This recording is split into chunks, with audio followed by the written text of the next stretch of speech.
Bonjour à tous et bienvenue pour cette chose particulière. Alors, vous êtes ici dans le décor de 6 par 6, le spectacle qui aurait dû être créé le 1er décembre. Mais heureusement, je pense que nous aurons la chance de le refaire ici au mois d'avril, mais ceci est une autre histoire. Donc voilà, donc ça c'est le spectacle que vous n'allez pas voir maintenant. Quand on l'a préparé, c'était... Je ne vais pas en parler de ce spectacle. Donc, simplement, c'est toute l'équipe avec qui on a travaillé, écrit, et toute cette histoire a commencé avant le confinement, le premier confinement. Et nous avons fait beaucoup de choses qui seront dans le spectacle 6 par 6, et beaucoup de choses qui n'y seront pas. Et donc on profite de ces comme un énième lundi pour vous offrir ce qui ne sera pas dans le spectacle. Et notamment, on a écrit ces textes, à cet après-midi, enfin ce maintenant, vous allez en avoir 4, et ça va durer à peu près une petite heure. Après, voilà, je crois que par les ondes, vous faites ce que vous voulez, mais si vous êtes avec nous encore tout à l'heure, ben, ce serait super. Et le principe du cadavre exquis, c'est que chacun a commencé, donc les 6, on a commencé le début d'une histoire, et on se les a envoyés. Et donc, ça a fait donc, ces histoires où on était surpris quand le texte arrivait à la fin. Et donc, le premier... Donc là, oui, ce qu'on a choisi pour la distribution, c'est que quand ce n'est pas des textes de dialogue, on a conservé ce qu'on avait écrit. Voilà. Et bien, on va commencer par le premier qui s'appelle « Les petits pois ».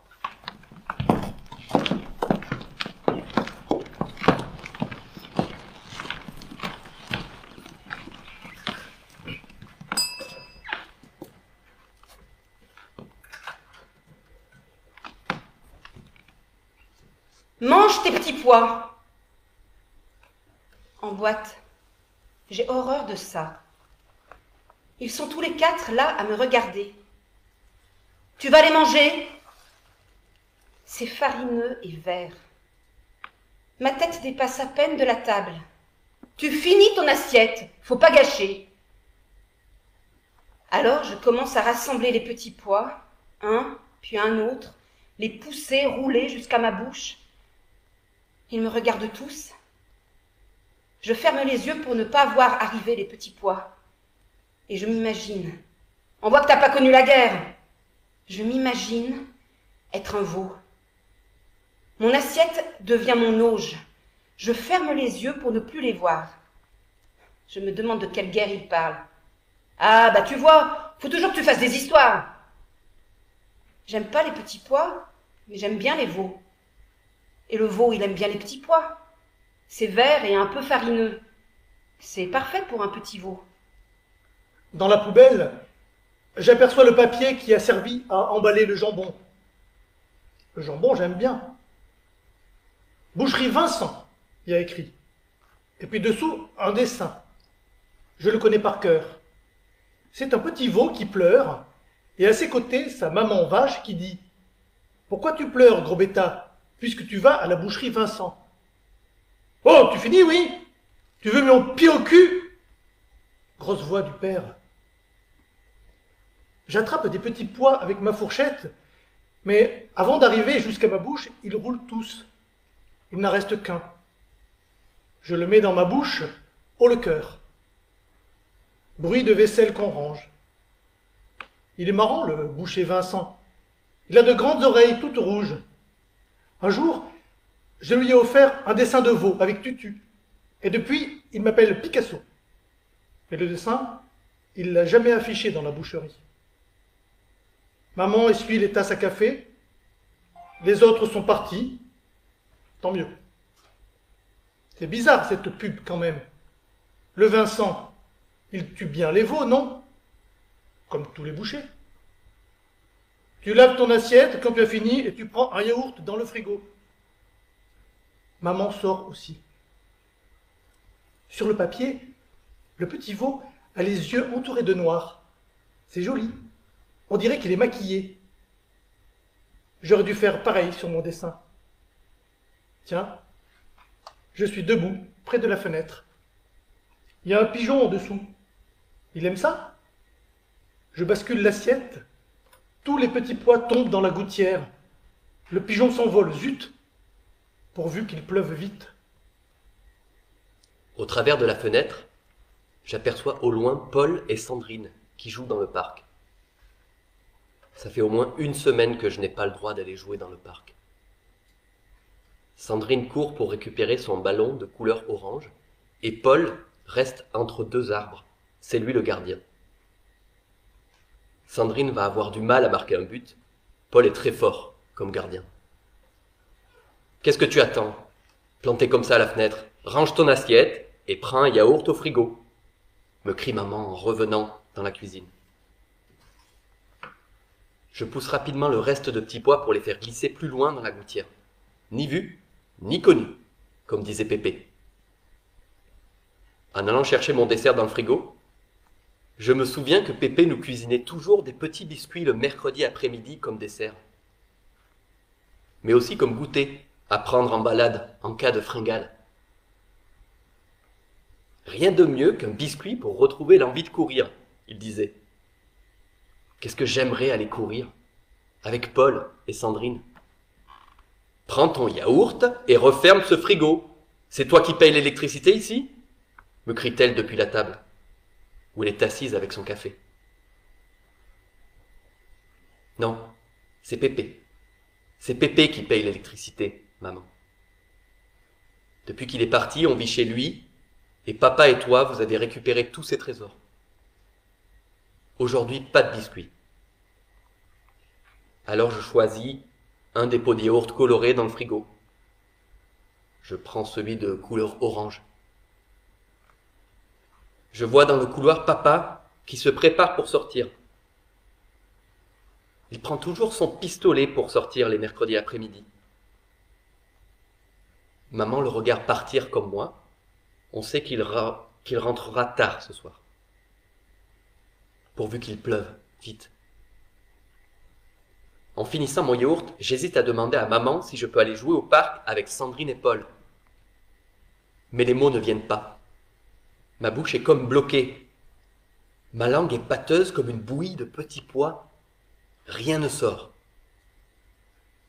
Qu'est-ce que tu veux? Arrête de me fixer comme ça et va jeter ton pot de yaourt. Je sais que maman, si elle n'est pas gentille, c'est parce qu'elle n'est pas heureuse. C'est à cause de papa. Lui, je l'aime pas. C'est pas qu'il n'est pas gentil, c'est qu'il est méchant.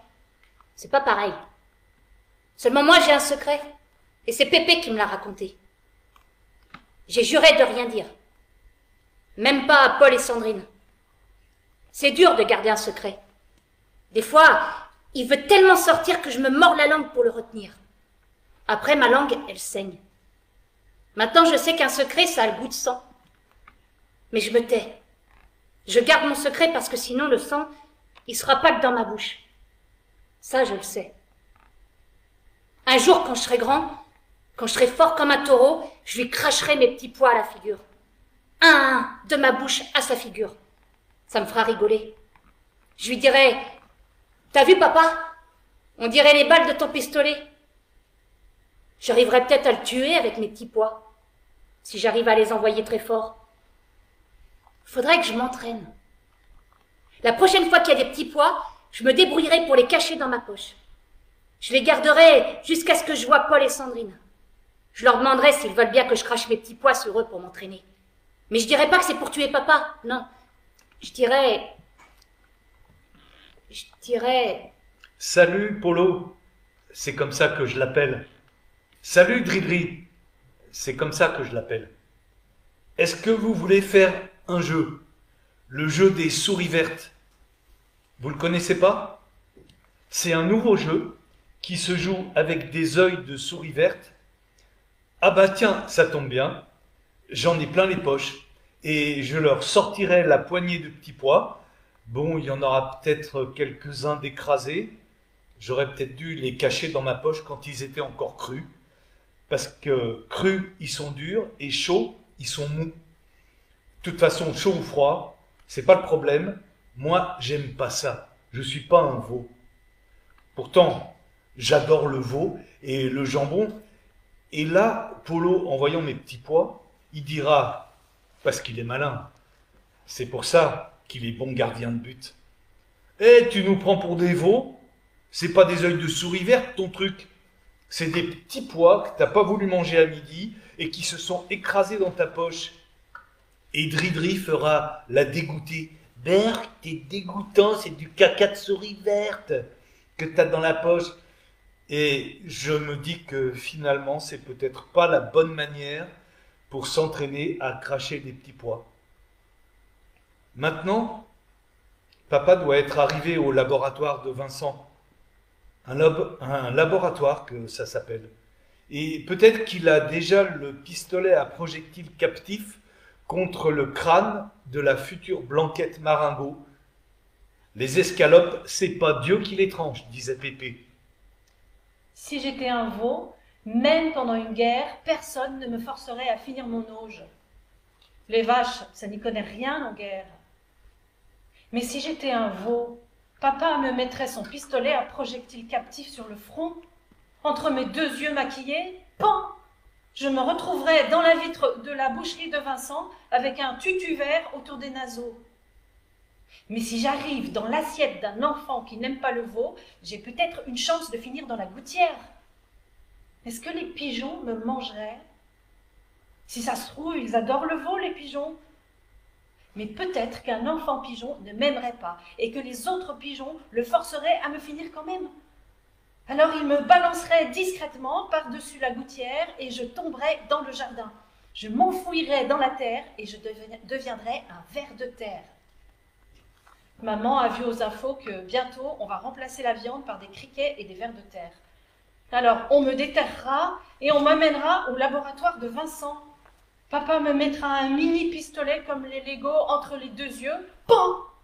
Où sont les yeux sur un ver de terre? Le ver de terre, quand on les coupe en deux, ça fait 2 vers de terre. Je me transformerai en 2 vers de terre tout minces à un seul œil chacun. Bien malin qui trouvera où appuyer le pistolet. Alors, le temps que papa cherche, le temps qu'il ne trouve pas et qu'il ait le temps de réfléchir et qu'il se mette à douter, à pleurer tellement et à regretter, chacun de mes yeux regardera un de ceux de papa et je lui dirai de mes 2 bouches « Papa, papa, c'est moi, tu me reconnais? Papa reconnaîtra mes 2 voix et il tombera à la renverse, évanoui, au milieu des balles miniatures de son pistolet Lego. Je ramperai sur son corps et je lui lécherai doucement la figure de mes 2 langues. Papa, t'inquiète pas, t'auras plus jamais à tuer des veaux, ni des vers. Je vais te sauver. J'entends ses pas qui s'éloignent dans l'escalier. À chaque pas qui s'en va, je sens que je re-respire. Dridri dirait, on dit pas re-respire. C'est qu'elle sait pas, elle, ce que pas respirer veut dire. Non, je vais pas te sauver. Sur mon corps de veau, il y a des taches, de jolies taches bleues au rebord jaune. J'ai les yeux verts petits pois. Maman a dit, il n'était pas comme ça avant. Maman, elle n'était pas comme ça avant. J'ai appelé ça, avant, le grand dévissement. C'est maman qui a dit ça un jour quand elle parlait encore à ses copines. Il a dévissé. J'ai jamais compris ce que papa avait si mal dévissé. Peut-être que c'est en rapport avec la disparition de Pépé. J'entends ses pas lourds comme un bœuf qui va rejoindre le laboratoire. Non, je vais pas te sauver. Et plus tu t'éloignes, plus je grossis. C'est moi le veau vengeur aux taches bleues et or, le veau à 2 têtes et 2 yeux. Dans l'escalier, avec mes sabots, c'est pas facile au début. Je tremble un peu sur mes genoux. J'entends les pigeons qui mangent dans la gouttière et qui roucoulent. Je suis le veau vengeur aux ailes de pigeon et aux têtes de vers de terre. Maintenant, je vole dans l'escalier. Je serre quelque chose dans ma main sabot. Pourquoi tu pleures, gros bêta, puisque tu vas à la boucherie Vincent? Je fais 3 fois le tour du plafonnier et je me pose sur la poubelle. La poubelle, c'est le meilleur objet de la maison. Quand tu appuies sur la pédale, ça s'ouvre. Déjà ça, c'est bien. Et puis, quand tu veux plus d'un truc, tu le mets dedans et il disparaît à tout jamais et tu le revois plus. J'ai des idées de trucs à mettre. Des gros trucs même. Mais en fait, c'est pas vrai. La preuve, c'est que je ressors le papier de la boucherie Vincent avec ma main sabot. Et ça, c'est dégueulasse. Avant, elle aurait jamais dit ça. Dégueulasse. Elle aurait dit un autre mot, plus raffiné. Même Polo, il dit pas ça. Pépé, par contre, il le disait. Mais ça faisait pas le même effet. Pépé, même quand il pétait, ça restait classe. Avant, elle aurait dit « Tu vas te salir, mon chéri ?» Un truc comme ça. De toute façon, il est même pas dégueulasse, le papier. Et puis en plus, je m'en fous, elle est passée dans le salon, je le prends quand même. Je cherche les ciseaux dans le tiroir de la table et je découpe la tête du veau, bien soigneusement. C'est très joli. Il me faudrait une baguette et du scotch, ça me ferait une marionnette vachement chouette. Si je fais des trous aux yeux, ça fera un masque. C'est dur de faire un trou bien comme il faut. Je plante un coup sec dans l'œil du veau, tchac! Ça fait une marque sur la table, merde.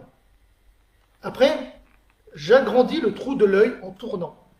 Le résultat n'est pas bon. Tant pis. Je fais l'autre œil. Voilà. Maintenant, j'ai un masque. Je le mets sur mon nez, ça ne marche pas du tout. Il faudrait avoir une toute petite tête pour avoir les yeux en face. C'est nul. Si je mets papa dans la poubelle et que j'appuie très fort sur le couvercle, il rentrera dans la poubelle et il aura la bonne taille de tête sûrement. Alors, il pourra mettre mon masque de veau avec ça. Il aura plus peur et il pourra dire le secret.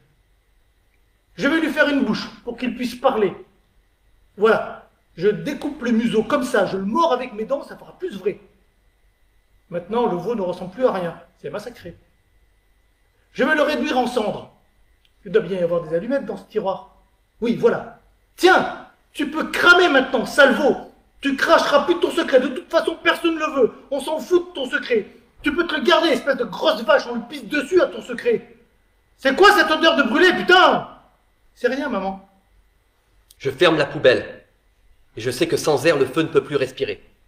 Comme moi parfois. Le feu du veau va mourir dans la poubelle. Là, comme ça. Et moi, je vais respirer ici, avec ma tête de petit pois. La partie de foot de Polo et Dridri doit être finie depuis longtemps maintenant. Je jette un œil par la fenêtre. Pas un œil de veau, ni un petit pois, juste mon œil, juste comme ça, dans l'espoir de voir une dernière fois Polo arrêter la balle. Dridri et moi, on sait que c'est lui le meilleur gardien. Il attrape toutes les balles et il nous protège des autres. Non, rien. Le parc est vide maintenant. Le ciel se couvre. Il va pleuvoir. Maman est affalée dans le canapé devant la télévision. Elle aime bien regarder les gens qui s'embrassent à la télé. Les gens dans la télé, ils ne s'embrassent pas tout le temps, mais quand même plus souvent que maman et papa. Un jour, Pépé m'a dit qu'embrasser quelqu'un, c'est lui faire confiance, car on met sa langue dans la bouche de l'autre et on sait qu'il ne va pas nous mordre. Moi, je me mords souvent la langue. Il faudrait que je me fasse plus confiance alors. Parfois, j'ai envie d'embrasser Polo. Et le moment d'après, j'ai envie d'embrasser Dridri. Je ne sais pas pourquoi ça vient comme ça. Mais je n'ai jamais embrassé aucun des deux. C'est mes amis et on joue à la balle ensemble.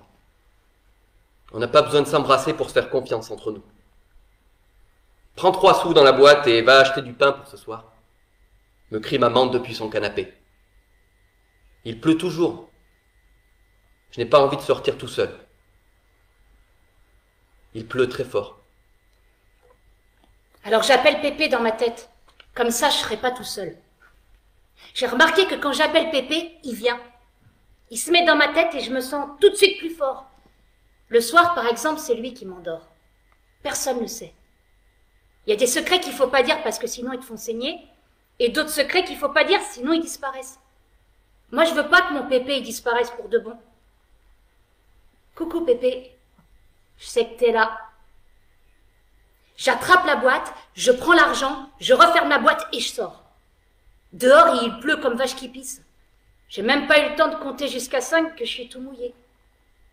J'aime bien l'odeur de la pluie. Je ferme les yeux. J'ouvre la bouche, je tire la langue et j'avale le plus de gouttes d'eau que je peux. C'est rigolo. Les gouttes, elles clapotent sur ma langue. Mon rêve, ça serait d'embrasser quelqu'un sous la pluie. Ça serait un vrai bisou romantique. Un jour, ça m'arrivera parce que je le veux vraiment. Bon, je cours à la boulangerie, j'attrape un pain pas trop cuit, comme papa les aime. C'est bizarre. Il aime le pain pas trop cuit alors que moi, il m'aime pas, et il arrête pas de dire que je suis née avant la fin de la cuisson. Faudrait savoir. Je vais pour rentrer, mais là, je sais pas pourquoi. Mes pieds ne m'écoutent plus. Ils prennent le chemin du laboratoire où papa travaille. Encore un coup de pépé qui décide à ma place. Je voudrais faire demi-tour, mais il n'y a pas moyen, comme dit Dridri. On dirait que je suis comme le petit veau qui va à la boucherie Vincent. Je pleure, mais j'y vais parce que quelque chose en moi me dit qu'il faut que j'y aille et qu'il faut pas que j'aie peur. Voilà. Je suis devant le labo. J'attends que papa sorte. J'ai froid. La pluie me rentre dans la peau. Je pense aux veaux, je pense aux pigeons, je pense aux vers de terre. Je suis comme eux, tout mouillé sous la pluie. Je bouge pas. Il n'y a que le pain dans ma main qui a l'air encore vivant. Il se ramollit à vue d'œil de souris vertes. J'essaierai de faire rire maman en lui disant que maintenant c'est du pain perdu. Ça y est, je vois papa qui sort. Il me voit. Il s'arrête. Il comprend pas. On dirait un duel comme dans les films de western. Sauf que comme arme, papa il a son pistolet Lego et moi une baguette purée. J'ai mon cœur qui bat aussi vite qu'une locomotive. Alors je lui crie « Je connais ton secret !» Il me fixe. « Je connais ton secret, papa !» Je sens son cœur qui bat comme une fusée qui décolle. Mais je dirai rien. À personne. J'ai promis à Pépé. Ses yeux ressemblent à mes agates. Celles que je préfère parce que c'est les plus grosses. Alors maintenant que tu sais que je sais, t'es plus obligé de me faire bouffer les petits pois. Il s'avance vers moi. Pépé, ne lâche pas, s'il te plaît. Papa est devant moi, haut comme une montagne. Je baisse pas le regard. Promets. Je sais pas comment, mais là, d'un coup, la montagne, elle tombe sur les genoux. La montagne, elle pleure comme un bébé. La montagne, elle me prend dans ses bras et elle serre. Fort.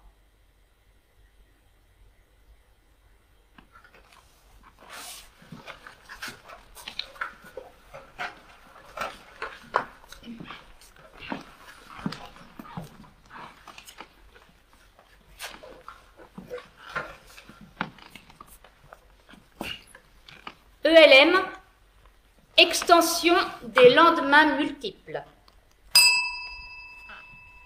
Ils sont toujours là? Comment ils nous ont suivis? J'ai arraché mes implants. Même celui du poignet? Le poignet, le mollet, les oreilles, j'ai tout viré, je pisse le sang. On est foutu. Qu'est-ce que je dois faire? Sous les ongles. Il y a des capteurs, enlève-les. Comment?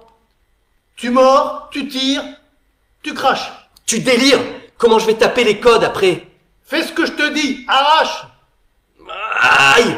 Ah, c'est affreux! Je saigne! Je vais m'évanouir. Tiens bon, on switch. Waouh! J'en ai buté 112. Et en bonus? 7.9. Qu'est-ce que vous faites? On faisait une petite partie. À quoi vous jouez? C'est le jeu du programme de veille ludique. Le ELM. Extension des lendemains multiples. Ah oui? Et alors, c'est comment? C'est trop puissant. Ça déchiquette. C'est du genre je te bute, je t'explose? Pas du tout. C'est un jeu éducatif, je crois. Éducatif? Tout à fait. Expliquez-moi ça. Bah, en gros, t'arrives dans un univers qui serait le futur sur la Terre. Ça invente un futur algorithmique. Chaque partie, un nouveau futur. Une nouvelle map. En 5D. Mais comment ça se passe concrètement? Bah là, en gros, on planait en arboglisseur au-dessus d'une immense forêt avec des arbres hauts comme le Burj Khalifa, une canopée de ouf, des oiseaux comasses. Et ça, c'était un futur sur la Terre. Ben, un futur possible. Et quel intérêt? En gros, si tu veux, le jeu éducatif, c'était C'est bien fichu quand même. À chaque fois, ils ont un défi éducatif. de faire un inventaire des végétaux pharmacompatibles. Pour l'industrie du médicament? En fait, on n'a pas eu le temps, ces bâtards nous ont repérés et on a dû plonger vers le sol. 800 mètres de chute à travers des fruits pourris. Quelle horreur! Et en fait, là, on a switché. Bon, en gros, on s'est fait virer du futur. Retour à la case départ. Bon, au moins, ça vous fait prendre l'air. Mais soyez prudents. Promis. Mais les rétros, je spawn. Dégagement des panneaux, Gravité, 0,2. nickel. Sortez les hydrofly. Gadolonioman. Dans le fracas des plaques lithosphériques. Attention au pyroclaste. Ouah, on survole un torrent de lave. Qu'est-ce que c'est que ces monstres? Des rats géants, saleté. T'as du stuff? Redresse tout, on rentre à la capsule. Pourriture d'ectoplasme, prends ça dans ton neucra. Ah, il m'a bouffé la jambe. On switch. T'as vu ces méga bestiaux?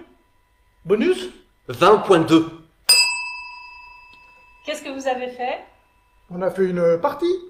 Toujours avec le ELM. C'est géant. Alors, vous aviez quel futur cette fois-ci? C'était dingue. Il y avait des volcans, sulfure, dioxyde, poussière lourde, Des animaux géants, des titanoboas, des smilodons cyclopes. des balouchitaires, masto-antilocarpes. Ça ressemble plutôt à de la préhistoire qu'à du futur, votre truc. Malheureusement, dans un avenir pas si lointain, la disparition des humains sur Terre est inéluctable. Comme si on ne le savait pas. Comme si c'était pas justement pour ça qu'on restait enfermé 6 mois dans un vaisseau spatial pour atteindre une exoplanète à 100 millions d'années-lumière. La Terre, de nouveau livrée à des espèces disparues. En tripotant l'ADN des fossiles, les scientifiques avaient ouvert la boîte de Pandore. Et votre défi pédagogique, c'était quoi? Regarde ces deux-là. Waouh, quel canon. Bonjour, divine créature. Est-ce que vous et votre charmante amie auriez un peu de temps pour nous apprendre à découvrir les particularités de votre monde? Nous aimerions faire une petite pause dans ce futur. Pour nous, un futur. Pour vous, le présent. N'hésitons pas à mélanger les styles et les époques. Où est-ce que vous étiez? C'était un monde complètement féerique. Comme si l'homme avait disparu de l'évolution, mais avait laissé des robots pour garder la planète. En attendant son retour. Des robots beaux comme des dieux. On connaît ça dans la littérature depuis des siècles. Et qu'est-ce qui se passait avec ces robots? Ben, en fait, le défi... L'enjeu pédagogique, En gros, c'était une étude sur la communication. Est-ce qu'un humain et un robot peuvent communiquer? Comment peuvent-ils échanger? Qu'est-ce qu'ils peuvent échanger? Quelles interactions concrètes peuvent-ils mettre en œuvre? C'est passionnant. tu vois, c'est vraiment intéressant. Là, il y avait un sol quasiment uniforme, bulbeux, comme en matière vivante. Moi, ça me faisait plutôt penser à des lacs de boue industrielle, des bassins de décantation chimique. Ah, mais quelle horreur! Ça devait être une vraie puanteur, non? En fait, on avait des masques PLC, Et sur ces lagunes, il y avait des véhicules qui glissaient. des pirogues, De temps à autre, des collines émergeaient. des gros monticules de crânes empilés. Des crânes! Mais en fait, des crânes de vaches mortes empilés. C'est répugnant! Et là, le défi, c'était quoi? C'est quand même un peu glauque, toutes ces histoires. Mais c'est un jeu, chérie. C'est virtuel. C'est morbide! Tous ces futurs qu'on leur propose sont morbides. Et quand il parlait de ces gens retournés à une vie plus naturelle, qui faisaient pousser des fruits et se nourrissaient de leurs récoltes. Mais comment ce serait possible? Et là où les gens communiquaient uniquement par le regard, tu te souviens, le langage avait disparu au profit des échanges télépathiques. Oh, le monde du silence, c'est d'une tristesse. Et quand ils devaient requalifier les terres rares, Requalifier les terres rares. Ils triaient à la main du terbium, du scandium et du dysprosium. et quand il désenfouissait les déchets nucléaires des 21e et 22e siècles pour les expédier par laser au cœur des géantes rouges d'Andromède. Des déchets nucléaires, c'est pire. Il ne touchait à rien. Il dirigeait des extracteurs au moyen de consoles magnétiques. C'est dangereux. Tu rêvais qu'ils fassent leurs études d'ingénieur? Mais dans leur tête en permanence, toutes ces horreurs. C'est un jeu, chérie. Un simple jeu éducatif. Là-bas, un groupe en chaise roulante. On les snipe! Waouh, le carnage! Trop facile. Ça rapporte plus quand ils ont un déambulateur. Et encore plus quand ils ont seulement une canne. Ou quand ils tiennent sur leurs deux pattes. Tiens, grand-père, prends ta perfus. Tiens, la vieille en rose, je t'éclate la teuté. Quelle bucolique petite place. Et tous ces gentils vieillards sagement posés sur leurs bancs comme des pipes en plâtre. Bien alignés sur leurs coussins comme des moineaux sur un fil électrique. Attention derrière, il y a toute une bande qui approche. D'où ils viennent ces vieux débris? Tire dans le tas. Il y en a trop. C'est la revanche des morts vivants. Ils nous encerclent. On switch, on switch. Où est-ce que vous étiez? C'est un monde presque normal. Une succession de rues tranquilles, des jolies maisons entourées de jardins. Des mini-glisseurs électriques. Des patrouilles de sécurité. Tout ça habité uniquement par des vieux. Des vieux aux fenêtres, sur les bancs et les trottoirs. Oui, un monde normal, quoi. Et c'était quoi votre défi dans ce monde normal? Ben, en fait, En gros... il fallait les aider. Ouais, c'est ça. On devait les aider. À quoi? Bah... à se déplacer, porter leurs courses. Les aider à manger, à ranger et nettoyer. Je n'en reviens pas. Vous avez prêté assistance à des personnes âgées dans votre jeu de futurs multiples? Et aussi, on les protégeait. On favorisait les démarches de proximité. C'est formidable, tu ne trouves pas? Je vous assure, madame, qu'ils ne risquent absolument rien. Mais ça fait plus de 3 mois qu'ils sont allongés dans ces caisses. Nos caissons sensoriels sont équipés de la toute dernière génération de microstimulateurs. Je sais que vous et votre mari suivez les ateliers d'assouplissement musculaire, mais je vous assure qu'à l'arrivée, vos 2 lascars seront en bien meilleure forme que vous et moi.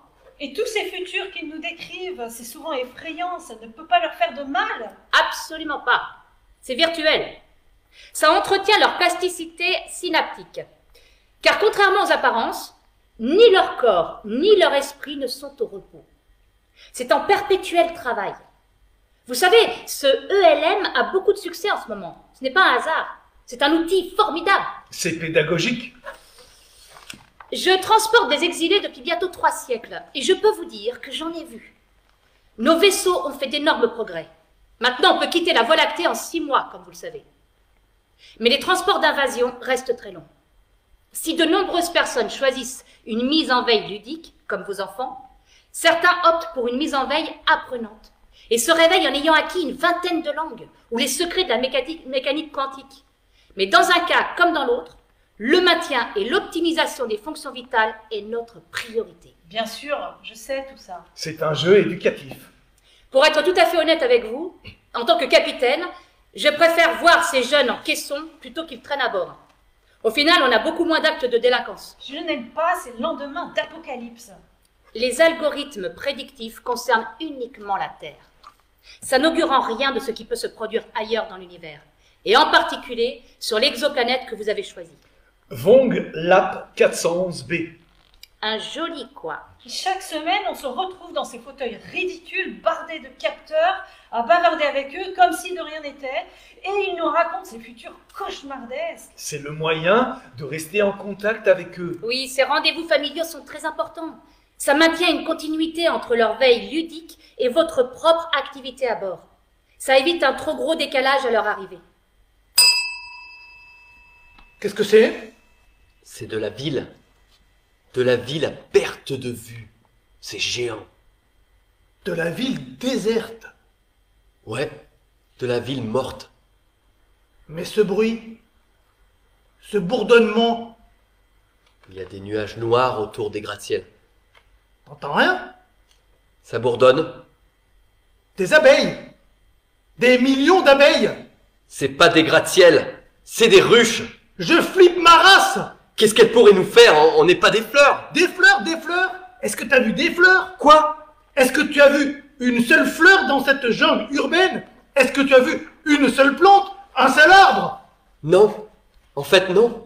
Alors, si elles n'ont rien à butiner, qu'est-ce qu'elles bouffent? On switch. On switch. Qu'est-ce qui s'est passé? Je suis désolée, madame. Il y a eu un petit problème de friction magnétique. Qu'est-ce que ça veut dire? Ça arrive très rarement. On a perdu le contrôle du logiciel ELM. Vous nous aviez affirmé qu'il ne risquait rien.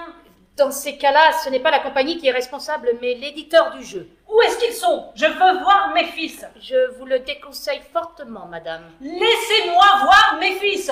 Vous allez en entendre parler. Vous n'avez pas fini avec moi, hein? Chérie, reviens! Qu'est-ce qu'on peut faire?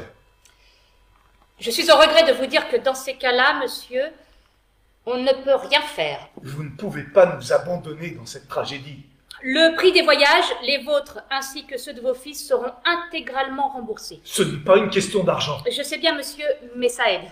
Et d'autre part, Oui, pour ce qui est des corps, ils n'ont malheureusement plus aucune valeur pour vous. vous n'avez aucune compassion. Après une cicatrisation des tissus, on pourrait tout à fait envisager de les reconditionner. Les reconditionner? Oui, les reprogrammer. Leur insuffler un nouvel esprit, une nouvelle âme, si vous préférez. Sur le second marché, pour les jeunes comme ça, même un peu amochés, il y a beaucoup d'acheteurs. Ça suffit. La compagnie s'en occupe, vous n'avez rien à faire. Les frais sont minimes. Je vous assure que vous aurez de quoi vivre comme des princes sur Vonglab 411B pendant au moins 3 siècles. Qu'est-ce que je vais dire à ma femme pour les obsèques? On vous fournira des cendres de synthèse. C'est à s'y méprendre.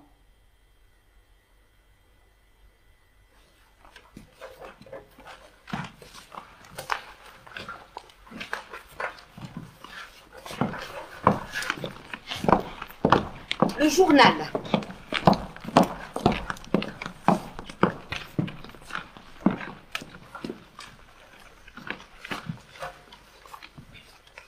Jour 1. Aujourd'hui, je me lève sans trop savoir pourquoi je suis là. Jour 2. Il pleut, mais je sais que quelque chose va se passer si je continue d'écrire.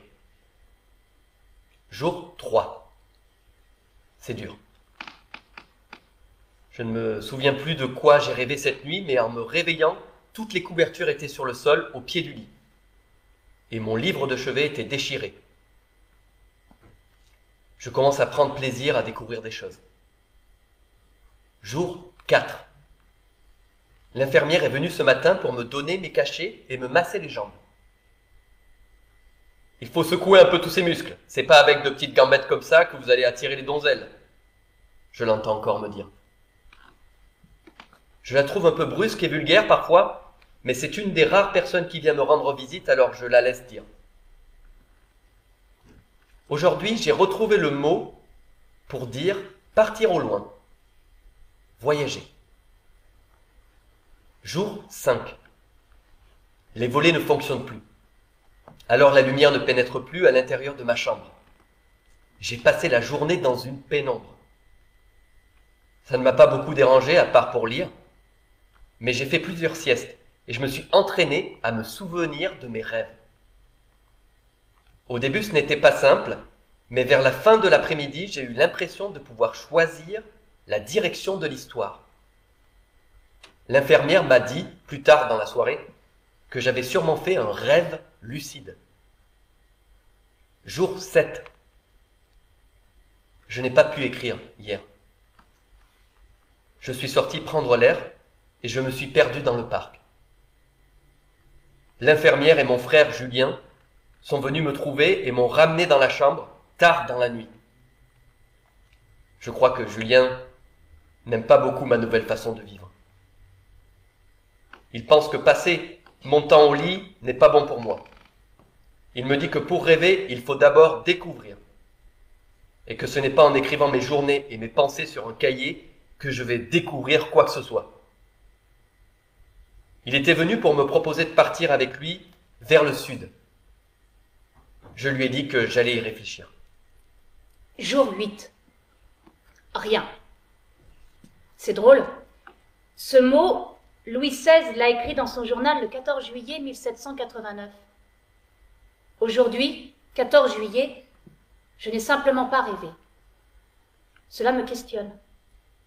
Vais-je finir guillotiné? Jour 9. Rêve érotique avec l'infirmière brusque et vulgaire. L'idée de Julien est à réfléchir sérieusement. Jour 10. En me réveillant, ma première sensation fut désagréable. Mon oreiller était inondé. J'ai d'abord pensé à mon verre d'eau que j'aurais malencontreusement renversé, mais non, il était plein à ras-bord, ce qui me fit dire en passant que je ne m'étais pas désaltérée. Mauvais signe. Alors, d'où venait toute cette eau imbibée par le coussin? Puis je sentis en moi une légèreté nouvelle, comme un poids envolé. J'avais pleuré. La nuit durant, j'avais pleuré. J'en conclus que je ne pleurerais plus jamais au vu de ce qui avait été versé. Jour 11. Voilà que je peux passer mes journées à rêver. Quand je pense que ma scolarité a été un désastre à cause de cet handicap, la rêverie, ces phrases assassines comme « trop lent »,« encore dans les nuages »,« dormir c'est bien, mais la nuit est faite pour ça », si vous ne savez pas quoi faire plus tard, je vous suggère l'héliciculture, etc., etc. J'en ai soupé. Finalement, à l'instar de Mozart, j'ai découvert mon art à 6 ans. Je serai rêveur. Jour 12. Toute la journée, je me suis concentrée sur un point. J'ai tenté l'expérience. Cette peinture-là au plafond, d'un blanc immaculé, a finalement cédé. Au bout de 6 heures de fixation intense, j'en ai déduit que rien n'est immaculé. Ce n'est qu'une conception. Julien appréciera le jeu de mots. Un blanc, même parfait, n'est qu'imperfection tant il produit ses propres nuances. Sommes-nous comme ce blanc, à nous créer nos propres contraires? Jour 13. J'ai rêvé de Solange. Elle venait vers moi, tout sourire, en me disant qu'elle comprenait mon refus catégorique de ne pas avoir d'enfant. Ça y est, elle l'avait accepté. Elle me prenait par la main tendrement et m'expliquait qu'il n'en était plus question. Nous marchions en silence quand d'un coup, je sentis sa main se réduire dans la mienne. Je me tournai vers elle et découvrais qu'elle était un bébé de 20 mois. Elle me souriait de ces quelque temps et me disait « Papa, papa ». Je me suis réveillée en hurlant. Jour 14. Il y a quelqu'un qui est venu. C'est une femme, avec un costume de boulangère ou d'infirmière ou de femme de ménage. Je ne veux pas savoir comment elle a pu avoir la clé de cette chambre. Est-ce que moi, j'ai la clé de cette chambre? Jour 15. Cette fois, c'est un type qui est venu. Il me semblait le connaître, mais sans plus. J'ai l'impression que beaucoup de gens entrent et sortent par cette porte ouverte. Il faudrait que je sorte du lit pour fermer cette porte, sinon le défilé va continuer. Jour 16. Voilà plusieurs jours que personne n'est venu me voir. Je préfère ça, je suis plus tranquille pour dormir. Jour 17. Ce matin, j'ai mis un sacré bout de temps pour sortir de l'oreiller. J'avais dû m'y enfermer pendant la nuit à cause des personnes sans abri qui n'arrêtent pas d'aller et de venir dans cet immeuble en réfection. Jour 18. J'ai enfin compris qui était ce type qui traîne là souvent. C'est Julien, mon frère. Il est souvent en compagnie d'une femme qui lui masse les jambes. Je pense qu'ils vont bientôt partir vers le sud. Il faut que je profite de leur présence avant qu'ils partent. J'aime bien les emmener se promener dans le parc, leurs petites mains serrées dans les miennes. J'ai croisé Solange au parloir, elle ne répond plus, elle regarde fixement devant elle. C'est encore pour se donner une contenance. Jour 19.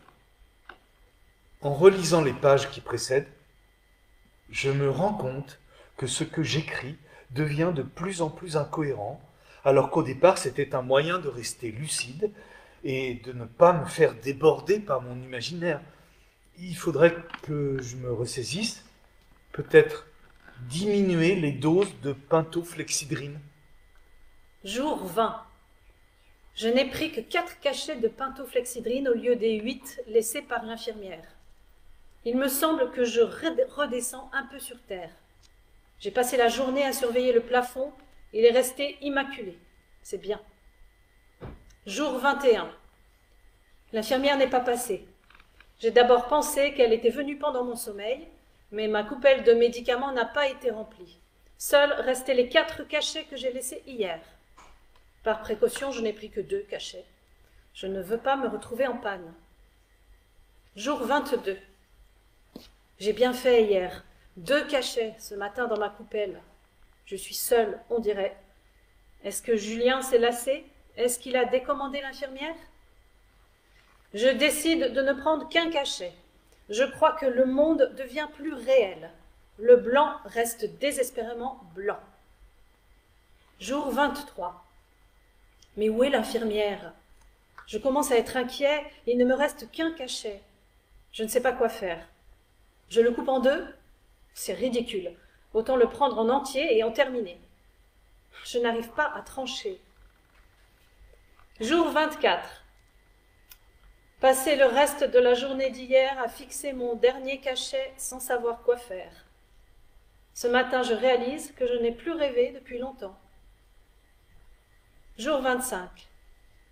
Mon cachet change imperceptiblement de place dans la coupelle. J'en suis sûre. Hier soir déjà, il me semblait qu'il n'était plus tout à fait au même endroit. Pourtant, je ne le touche pas, je me contente de le fixer. Trop peur de le souiller de transpiration et qu'il finisse par s'effriter. Déposer un cheveu dans la coupelle à côté de lui pour servir de repère. Jour 26. J'avais raison. Le cachet est légèrement plus à gauche.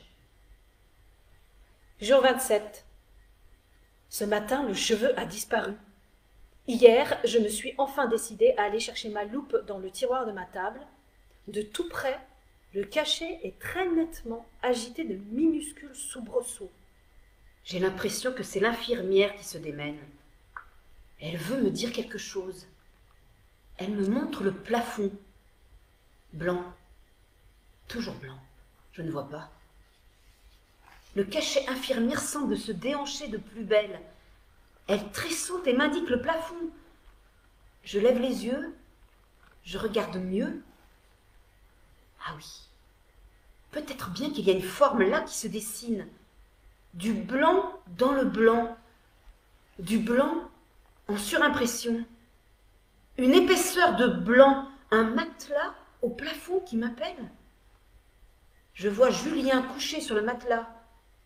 J'avale le cachet infirmière. Le dernier. C'est le dernier. Il faut que je reparte dans un dernier rêve pour essayer de démêler ce qui peut l'être. Jour 28. À moins que ce soit 29 ou pas. J'ai pris un vélo. Je le laisse devant une grille bleue, devant une grande bâtisse. Je cherche Julien, mon frère. Je le cherche depuis des jours, depuis qu'il a été emmené. Une femme en blanc, un peu brusque et vulgaire, une sorte de boulangère infirmière, m'a juste dit qu'il n'allait pas bien, qu'il l'emmenait, qu'on ne pouvait plus s'occuper de gens comme lui, qu'il ne souffrirait pas, qu'il serait bien là où il l'emmenait. Je ne retrouve plus mon vélo. Il a été volé. La bâtisse s'est changée en fort. Il y a des gens en uniforme bleu-gris qui grouillent de partout. Je marche. Je fuis. Jour, je perds des bouts de moi dans ce rêve. Mes joues tombent et saignent sur mes pieds, et le sol est bien dur et réel. J'ai mal partout. Je me cache dans les fourrés, dans les grottoirs. Je ne sais pas pourquoi, je sens qu'il faut que je me cache. Nuit. Solange est revenue me voir. Tu m'as tellement manqué. Elle essaye de me faire comprendre quelque chose. Solange. Ils m'ont enlevé Solange. Julien n'est pas mon frère de sang, c'est mon frère de cœur, et Solange est notre... Ils ont fait quelque chose. Dans ma tête, les mots aussi se cachent. Faut que j'arrive à écrire encore ce qui me reste de souvenirs rêves. Tenir, je n'ai pas besoin de cachet d'infirmière. Il faut que ça me revienne. Pourquoi ne veulent-ils pas que je rêve? Qu'ont-ils fait de Julien et de Solange? De moi? Pourquoi suis-je si seule? Carnet de notes de l'infirmière principale. Jour 20 de l'admission du patient G. G n'a pris que la moitié de ses cachets. Essaierait de déterminer si c'est un oubli ou un caprice. Depuis quelques jours, il reconnaît difficilement son frère. Jour 21. G ne me reconnaît plus. Il ne réagit pas à ma présence. Il ne prend plus ses médicaments correctement. Il fixe le plafond continuellement. La pupille est dilatée. Jour 22. J'ai indiqué au docteur qu'un nouveau mode d'administration de la plintrophlexidrine devait être envisagé. Ce matin, j'ai découvert des cachets dissimulés dans les draps. Jour 23. G est agité. Il parle de ses cachets. J'ai déposé une petite pastille Vichy dans sa coupelle. Cela semble l'occuper beaucoup. La perfusion a été mise en place. Jour 24. G ne s'occupe que de la pastille Vichy. Je ne sais pas si j'ai eu une bonne idée en la lui donnant. Elle semble son seul lien avec le monde extérieur. Tension élevée. Jour 25. G a été très agité toute la journée. Cette pastille Vichy prend des proportions catastrophiques. Température normale, pouls légèrement élevé. Jour 26. G est redevenu très calme. Température et pouls normaux, tension normale, la perfusion fonctionne correctement. Jour 27. Retrouvé objet éparpillé au pied du lit. G frissonne, température très élevée, pouls normal. J'ai pu réussir à capter son attention. Son regard n'est pas calme, pupille dilatée. Jour 28. Perdu le contact avec G. Forte transpiration, température élevée, pouls légèrement inférieur. Son regard est très agité. Mouvement sporadique du bas du corps. La perfusion fonctionne toujours parfaitement. Jour 29. G est décédé durant la nuit. Le docteur a constaté le décès ce matin.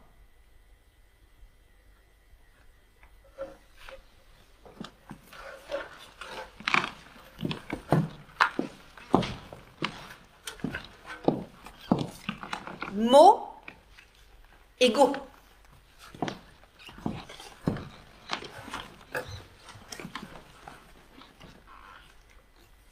Je me pose une question. Pourquoi pas? Non, c'est pas ça la question que je me pose. Tout le monde s'en pose des questions. Oui, mais moi c'est pas des questions, c'est une. Une seule. Et si je me la pose, je m'aperçois qu'elle n'est pas si seule. C'est pas facile d'être seul. On n'est jamais vraiment seul. Comment ça? On a toujours les âmes des ancêtres qui nous accompagnent. On n'a pas tous des ancêtres. Si, tous. Et les orphelins? Ils ont tout autant d'ancêtres que les autres, mais ils ne les connaissent pas. Alors ils sont vraiment seuls. Ils ne le sont pas. Comme tout le monde, ils ont une cohorte d'ancêtres qui les accompagnent, même s'ils ne les connaissent pas. Ça sort d'où, ces histoires de cohortes d'ancêtres? Ça ne sort pas. Ça reste dans le noir. Ou plutôt dans le ciel. Ou plutôt dans la terre. Ou plutôt dans la tête. Ou même juste dans la façon de peindre les galets. De peindre les galets? Les galets, tous les galets ronds, les galets gris ou bruns qui roulent sur les chemins ou au fond des rivières, le galet qui glisse au fond des avalanches, le galet capturé dans les chambres d'hôtel. Eh bien, Au départ, ils ne sont pas gris, ni bruns, ni même d'un joli blanc. pourtant il y en a qui sont blancs. Au départ, ils sont transparents. Comment? Les galets, ils sont transparents. À la sortie du métro Foch, quand un ancêtre sort de l'escalier roulant, il ramasse un galet transparent et puis il le peint. Quelle couleur? Gris, brun ou blanc. Pourquoi pas indigo? Il n'y a pas. Il n'y a que 3 couleurs disponibles. Les 3 couleurs des ancêtres. Gris, brun ou blanc. Ça sort d'où ces histoires d'escalier roulant? Je ne fais que décrire ce qui est. Je me pose une question. Pourquoi pas? Non, c'est pas ça la question que je me pose. Tout le monde s'en pose des questions. Oui, mais moi c'est pas des questions, c'est une. Laquelle? Est-ce que tu serais pas en train de te taper un gros délire? Je me pose une autre question. Ah oui, pourquoi pas? Oui, Oui quoi? oui. Pourquoi pas? Ah ben ça. Mais pourquoi toujours pas? Pas de pizza, pas de double cheeseburger, pas de frites, pas de viande en sauce, pas de Saint-Félicien à point, pas de moelleux au chocolat, pas de bâton glacé double caramel, pas de pouce café, pas de petites cigarettes, pas. Pourquoi toujours pas? Oui. Ça, c'est une vraie question. Et tu oublies les pas trop. Pas trop la forme, pas trop fin, pas trop mal, pas trop chouette, pas trop la classe, pas trop vite, pas trop tout court. Ras-le-bol des pas trop. C'est vrai. C'est très vrai. Boycottons les pas. Boycottons les pas trop. Soyons excessifs. Revendiquons les plus. Plébiscitons-les encore plus. Peignons des galets. Qu'est-ce que ça vient faire là? Ah, rien, ça m'a traversé l'esprit, c'est tout. Tu as un esprit étrange, je trouve. Non, c'est le principe de l'esprit. Il est traversé, sans arrêt, de toutes parts, par tout et n'importe quoi. Un esprit ouvert aux 4 vents, en somme. Oui, Parle pour toi. détrompe-toi, c'est pour tout le monde pareil. On a sans arrêt des tas de choses qui nous traversent l'esprit, malgré nous. Ça se fait tout seul. Pas moi. Pas. Quoi pas? Tu as dit pas. J'ai dit pas, moi. Oui, tu as dit. Pas moi, je crois. Ah oui. Zut. Boycottons les pas. Boycottons les pas trop. Revendiquons les plus. Plébiscitons-les encore plus. Donc, encore plus, toi. Comment ça, encore plus, moi? Tu dois répondre encore plus, moi. Ah oui, encore plus, moi, donc. Je crois. Voilà. Je te l'avais bien dit. On a sans arrêt des tas de trucs qui nous traversent l'esprit, malgré nous, sans qu'on en ait conscience. Surtout toi. N'importe quoi. Un truc me passe par la tête. Oui, quoi? Est-ce qu'on dit pas que des conneries? Tu veux dire, est-ce qu'on dit pas encore plus de conneries? Oui. Alors du coup, il me vient une idée. Elle te vient du coup. Oui, le coup qui passe par la tête. Une idée sans plus de questions. Avec encore plus de questions, tu veux dire? Oui, pardon, encore plus. Non, mais sans, on peut. C'est pas et pas trop qu'on peut plus. Sans, c'est pas terrible non plus. Sans domicile fixe, sans papier, sans abri. Sans culotte. Oui. Il y a même maintenant le sans-abrisme. Mais quand on est sans, on est sans. Faut bien appeler un chat un chat. Ah mais si ça devient le nom du chat, ça va plus du tout. Je comprends pas. Et si tu repenses aux galets, ce sont des galets, pas des sans-vie, ou des sans-roues, ou des sans-poils. On les appelle par ce qu'ils sont, des galets. Pas parce qu'ils ont pas, et qu'ils seraient alors supposés avoir, et que s'ils l'ont pas, c'est de leur faute. Il y a tout ça dans le sang. Oui, au moins, oui. Alors, on arrête tout de suite. Boycottons les sangs. Revendiquons-les avec. Oui, revendiquons les cons. Les cons? Les cons de compères, compagnons, compassion. Ah oui, revendiquons les cons. Et c'était quoi ton idée? Qu'on aurait pu poser la question à... Comment elle s'appelle? Attends, ça a à voir avec une boisson, je crois. La Suze? Ah, attends, elle répond à toutes les questions, là, sur YouTube. Ça m'a beaucoup aidé, toutes ces réponses pendant le confinement. Bizarre. Quoi? Confinement. Là, le con est plutôt tout seul au bout du bout. Et tout seul, à la frontière avec lui-même, ça se tient. Ah, ça m'est revenu. Il faut poser la question à Suzanne. Su comme Zazanne. Comme ça, tout de suite? Oui. C'est dommage tout de suite, là. Pourquoi? Parce que là, Marie-Odile, on est en présentiel. Oui, et? Et moi, le présentiel, ça me manque, ça m'a manqué. Alors, je profite du présentiel. Ça va, Gonzague? Tu comprends? J'ai compris que le présentiel, ça peut s'arrêter n'importe quand. Alors, je veux profiter, Marie-Odile, profiter du présentiel. Je veux pouvoir colorier les galets des ancêtres avec toi, faire du concoloriage, du compeinturage et qu'on ressuscite tous les ancêtres des orphelins. J'aime beaucoup la Suze de Zaza de Nene, mais je veux plus passer par le YouTube, par Facebook, non. Non, on a le droit. Oui. Alors, Alors quoi? qu'est-ce qu'on attend? Qu'est-ce qu'on attend, oui? Qu'est-ce qu'on attend, pourquoi? Mais pour tout, qu'est-ce qu'on attend? Qu'est-ce qu'on attend pour faire? Qu'est-ce qu'on attend pour arrêter d'avoir des discussions complètement connes? Mais on les aime, ces discussions, Gonzague. Non, on ne les aime pas. On ne les aime pas. Tu crois? J'en suis sûr. Mais si on ne discute pas, qu'est-ce qu'on peut faire? Enfin, je ne sais pas. On pourrait s'embrasser. Ah, c'est bizarre. Et après? Après, on pourrait faire un enfant. Ah oui? Tu crois? On pourrait essayer déjà. Oui. Et après? Après, je ne sais pas, on l'élèverait. Pourquoi faire? Bah, pourquoi pas? Je crois que ça se fait comme ça. Dans cet ordre? Oui, dans cet ordre. Et ça sert à quoi? Ça, je ne sais pas. À rien, sans doute. Mais je pense que c'est comme ça qu'on fait. Si ça sert à rien, alors je préfère discuter. Comme tu veux. De quoi on parle? Je ne sais pas, tu as une préférence? Les galets. Non, pas les galets. Bon, on essaye de faire un enfant alors? Je ne sais pas. Je ne sais plus. J'en sais pas plus. On peut commencer par s'embrasser, puis on fait un enfant dans la foulée. Ou l'inverse? Comment l'inverse? L'inverse d'un enfant? Non. On commence par un enfant et on s'embrasse dans la foulée. C'est d'accord. On est d'accord. Ah. Oh. Gousi, gousi. Nouzi. Oh, toi. Oh, moi. Non, moi. Oui, toi. Oula. Oula. On aurait dû commencer par s'embrasser, tu avais raison. Il faut lui trouver un nom avant qu'elle le choisisse elle-même. On pourrait l'appeler Marie Gonzile. Ça n'a pas l'air de lui plaire. Eh bébé, gazou gazou, babi bobu, babi bobu. Pourquoi tu lui parles comme ça? Babi bobu, bouzou zouzou. Si tu veux qu'elle réussisse dans la vie, faut lui parler autrement. Elle ne dit plus rien. Je me pose une question.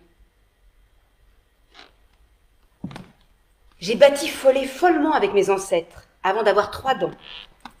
Je me suis posé plein de questions. À savoir si c'était bon de bonbonner avec des bubons, comme mes parents. Mais pourquoi pas quand on a peur de rien? Je m'appelle Beau, comme Bobo. Et pourtant, je m'en suis jamais fait. Vous venez au monde comme vous sortez d'une bouche de métro. Si c'est fauche, c'est pas mal, mais c'est pas mieux. J'ai une préférence pour le sans souci ou encore Grange Blanche. Mais c'est rien que mon avis. C'est comme aimer le gris, le brun ou le blanc. Chacun son avis. Moi, je regrette rien. Go et Mo, c'est Mo et Go. C'est pas rien.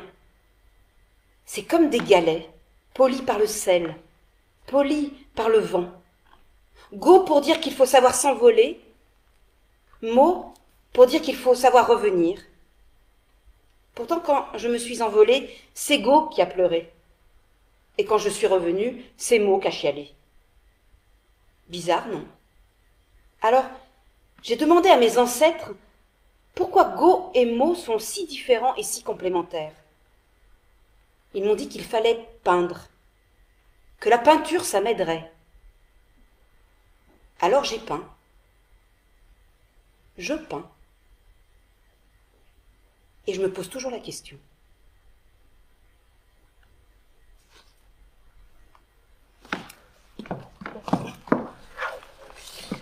Et voilà. J'espère que vous êtes restés avec nous. Et bravo à ceux qui sont restés. Et merci à tous ceux qui étaient là. Et juste pour dire qu'au mois de décembre, si j'espère que ça a marché techniquement, on vous proposera un énième jour, puisqu'on ne sait pas encore la date, et qui sera un peu les au revoir de la énième compagnie au Théâtre Astrée. Donc s'il y a un appel à témoignage, si ça vous dit, et voilà, on fera ça, un moment surprise, et voilà, pour vous dire au revoir, parce que c'est quand même bizarre de ne pas vous dire au revoir en vrai, mais on le fera quand même, via les ondes. Et merci beaucoup, et j'oublie rien de dire. Merci à vous. Merci. Et merci à tous ceux qui sont derrière et qui ont fait que c'était possible.